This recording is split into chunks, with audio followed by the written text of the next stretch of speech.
मनुष्य सृष्टि का सबसे विवेकशील प्राणी अपनी अद्वितीय बुद्धि और आत्मचेतना के कारण परमात्मा तक की यात्रा करने में सक्षम है। यह यात्रा केवल भौतिक संसार से नहीं बल्कि आध्यात्मिकता के मार्ग से होती है। इस यात्रा में मार्गदर्शक के रूप में श्रीमद् भगवद गीता का ज्ञान अद्वितीय है। गीता न केवल जीवन के गूढ़ रहस्यों को समझने में सहायता करती है बल्कि आत्मज्ञान की ओर भी मार्ग प्रशस्त करती है। सृष्टि के अन्य प्राणियों की तुलना में मनुष्य में कुछ अद्वितीय विशेषताएं हैं। उसकी सोचने, समझने और तर्क करने की क्षमता उसे अन्य जीवों से अलग बनाती है। यह केवल मनुष्य ही है जो अपनी आत्मा के अस्तित्व को समझ सकता है और उसके माध्यम से परमात्मा तक पहुंच सकता है। इस दृष्टि से मनुष्य का जन्म केवल भौतिक संसार में रहकर अपने भौतिक इच्छाओं को पूरा करने के लिए नहीं है, बल्कि अपने आंतरिक सत्य को खोजने और उसे पहचानने के लिए है। भगवद गीता महाभारत के एक अंश के रूप में एक महत्वपूर्ण धार्मिक और दार्शनिक ग्रंथ है, जिसमें जीवन के विभिन्न पहलुओं पर गहन विचार विमर्श किया गया है। इसे भगवान श्री कृष्ण ने अर्जुन को उस समय दिया जब वह धर्म और अधर्म के बीच संघर्ष कर रहा था। गीता के श्लोक जीवन के हर पहलू को स्पष्ट करते हैं और हमें यह समझाते हैं कि हमारा अंतिम उद्देश्य क्या है और उसे कैसे प्राप्त किया जा सकता है।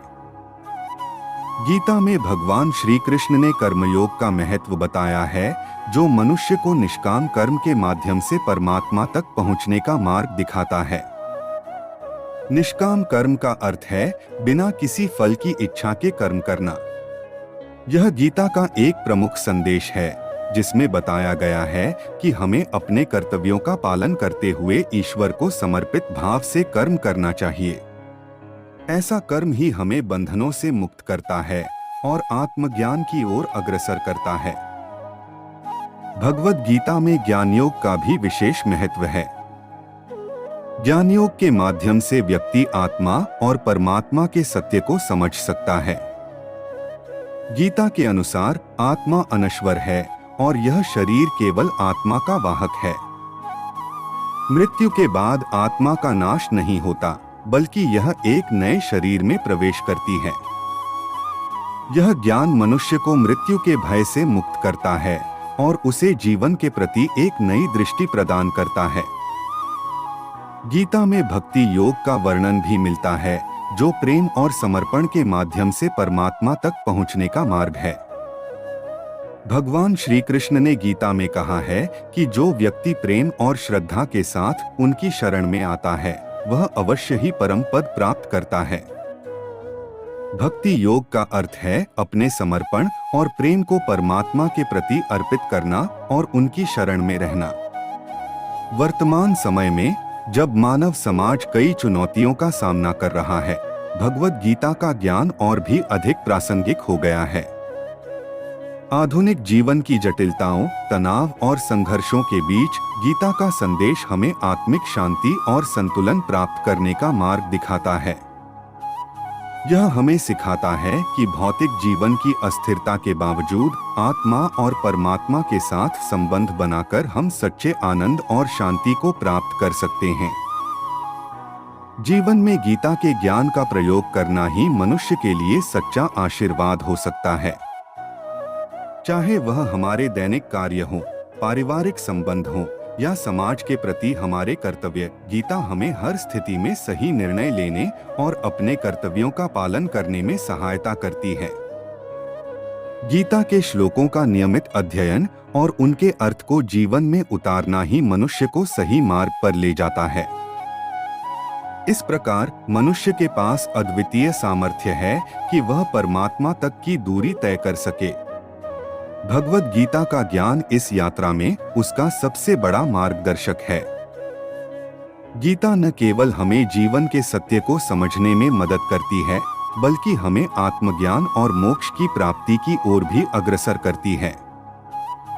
इसे जीवन में अपनाकर ही हम सच्चे आनंद और शांति को प्राप्त कर सकते हैं। कोई भी अपने कर्म से भाग नहीं सकता, कर्म का फल तो भुगतना ही पड़ता है। इसलिए अच्छे कर्म करो ताकि अच्छे फल मिले। ज्यादा खुश होने पर और ज्यादा दुखी होने पर निर्णय नहीं लेना चाहिए, क्योंकि यह दोनों परिस्थितियां आपको सही निर्णय नहीं लेने देती हैं। होने वाला है वो होकर ही रहता है, और जो नहीं होने वाला वह कभी नहीं होता। जो ऐसा मानते हैं उन्हें चिंता कभी नहीं सताती है। सही कर्म वह नहीं है जिसके परिणाम हमेशा सही हो, बल्कि सही कर्म वह है जिसका उद्देश्य कभी भी गलत ना हो। धरती पर जिस तरह मौसम में बदलाव आता है, उसी तरह जीवन में भी सुख दुख आता जाता रहता है। मानव कल्याण ही भगवद गीता का प्रमुख उद्देश्य है, इसलिए मनुष्य को अपने कर्तव्यों का पालन करते समय मानव कल्याण को प्राथमिकता देनी चाहिए। व्यवहार आपको दूसरों से अपने लिए पसंद ना हो, ऐसा व्यवहार दूसरों के साथ भी ना करें।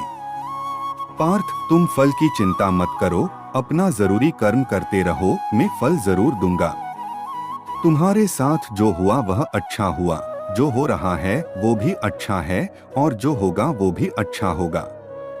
जीवन का आनंद ना तो भूतकाल में है और ना भविष्य काल में, बल्कि जीवन तो बस वर्तमान को जीने में है।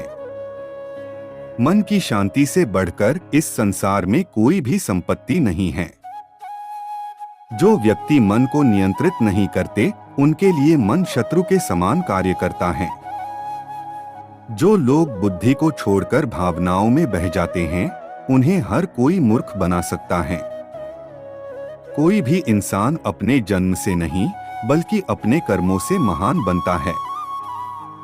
सदैव संदेह करने वाले व्यक्ति के लिए प्रसन्नता ना इस लोक में है ना ही कहीं और। जब इंसान अपने काम में आनंद खोज लेता है, तब वे पूर्णता प्राप्त कर लेता है। व्यक्ति को अपनी इंद्रियों को वश में रखने के लिए बुद्धि और मन को नियंत्रित रखना होगा। इंसान हमेशा अपने भाग्य को कोसता है, यह जानते हुए भी कि भाग्य से भी ऊंचा उसका कर्म है, जिसके स्वयं के हाथों में है। इस दुनिया में कोई भी पूरी तरह से सही नहीं है, इसलिए लोगों की अच्छाइयों को देखकर उनके साथ अच्छे रिश्ते बनाएं। जब हमारा मन कमजोर होता है, तब परिस्थितियां समस्या बन जाती हैं, और जब हमारा मन कठोर होता है, तब परिस्थितियां चुनौती बन जाती हैं। जब हमारा मन मजबूत होता है, तब परिस्थितियां अवसर बन जाती हैं। अगर आप अपनी गलतियों से कुछ सीखते हो, तो गलतियां सीढ़ियां बनती हैं, और अगर नहीं सीखते हैं, तो गलतियां सागर हैं। फैसला आपका है, चढ़ना है या डूबना है। जो जितना शांत होता है, वो उतनी ही गहराई से अपनी बुद्धि का प्रयोग कर सकता है। दांव से घबराकर अपने लक्ष्य को न छोड़े, क्योंकि लक्ष्य मिलते ही निंदा करने वालों की राय बदल जाती हैं। सबसे समझदार इंसान वही है जो सफलता मिलने पर अहंकार में नहीं आता और असफलता में गम में नहीं डूब जाता है। नकारात्मक विचारों का आना तय है, लेकिन यह आप पर निर्भर करता है कि आप उन्हें महत्व देते हैं या फिर अपने सकारात्मक विचारों पर ही ध्यान लगाए रहते हैं।